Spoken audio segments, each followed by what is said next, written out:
Hello dear friends, ni Modeste na nubasohoza. This is online class 1 channel. Uyu munsi rero nshaka ko turebera hamwe XReference. So ubundi XReference ni iki? Ubundi bavuze XReference hano muri AutoCAD baba bavuze ko ari kwa kundi ushobora kwirefera ku muntu uba warakoze drawing ye yarasizemo utuntu twinshi turi compliqué kantu keza ukabona uragakunze kabisa warangiza ukavuga ngo reka ugakoreshe muri wake yawe. Iyo niyo XReference. But mbere yuko dukomeza tarakanda kuri subscribe yahakanda no kunzogera ubundi ugatanga na comment kugira tumenye ngo ese twahindura iki. Okay. Igihe wirefere kuri drawing y'undi rero uraza hano muri AutoCAD yawe. Hano kuri command box wandikemo XRef. Then imaze kwandika XReference uhita uhakanda.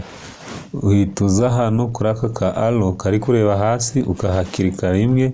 Then bagahita ba displayinga na AutoCAD gati displayinga amafile, ubwoko bw'amafile ushobora kuba wakoresha as reference. Then nahisemo gukanda hano kuri PDF. Wamara gukanda hara kuri PDF zose ziri muri machine yawe zihita ziza. Then murabona ko mfite 2 PDF files. Naza nkahitamo kamwe nshaka rero cyangwa se ya floor plan nshaka kwireferaho, then nkayikirikaho. Iyo ikiritseho rimwe ihita displayinga hano muri screen murabibona. Then ugakanda open. Wamara gukanda open ugahita ukanda hano handitse okay. Ndakeka biri kumvikana.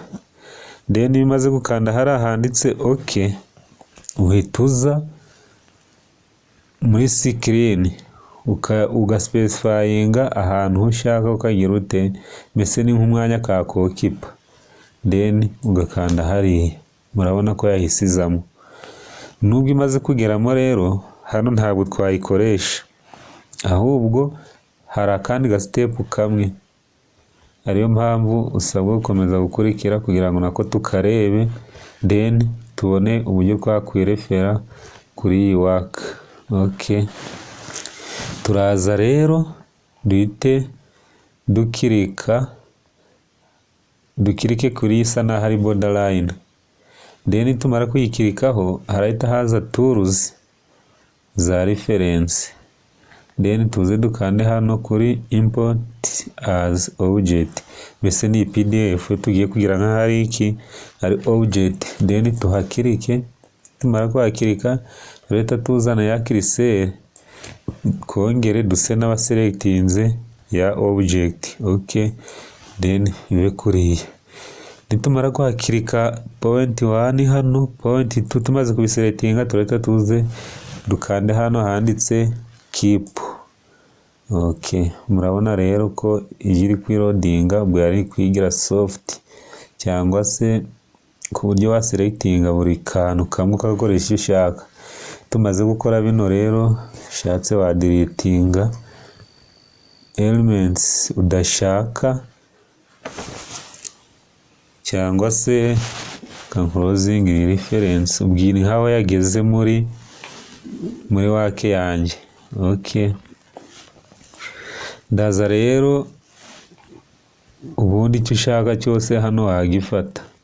Shatse wafatura mubare, shatse wafata ururugi. Then wamara kuri selectinga murabona rwabaye soft nubwo rwari PDF ariko ubu narukoresha icyo nshaka. Ubu nshakitse narukopia, narumovinga, narotating icyo nshaka mbese batereka nze ndukopiye. Then mfata 1 point kuri rwa rugi ukaza wenda dispose ko floor plan yawe iri hano ukarushyiramo. Okay.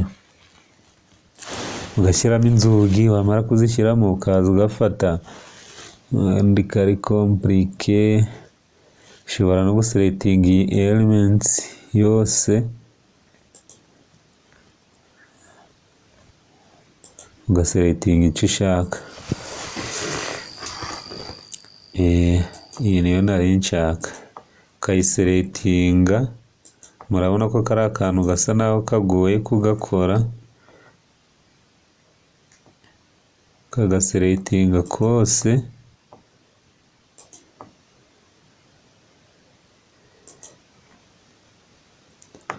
then wamara kugaseretinga ni sample nyine, ubundi ugakora right click ukakamurimo ugakopiya, then ukaba wagafata ukakajyana he ahantu ushaka. Wagakopiya aho ushaka nyine bitewe n'ukuntu floor plan yawe ikoze. Murabona ko nakireferaho nako kugira nirwe ndi kugashushanya, murabona tuno tuntu kudukora ko bigoye, aho kugira nirwe ndi kugashushanya naza nkagakopiya muri floor plan yakozwe n'abantu bagize, ubundi nkahita nkangira ute nkagakoresha. Dispose rero mfite floor plan ni iyi, then ya reference yanjye ni iyi, namaze kuyirefera birarangiye.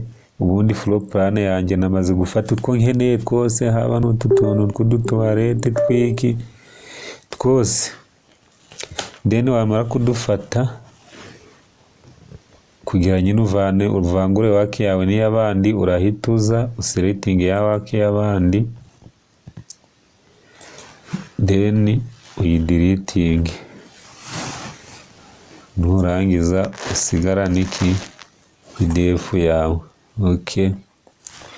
Ndakeka rero kano kantu ari sawa kandi ni ingenzi kubera ko karakora cyane cyane iyo umuntu ari kwihuta project ari yihuse, uri kurashinga lifetime, ugomba kuza ukirefera ku bandi kabisa. Guys, ndakeka ibintu biri kumvikana kandi biri kugenda neza. Cyuri kubona twahindura wakanda kuri comment kabisa, comment ndazireba cyane, ubundi tugakomezanya. Thank you for watching. See you in the next video.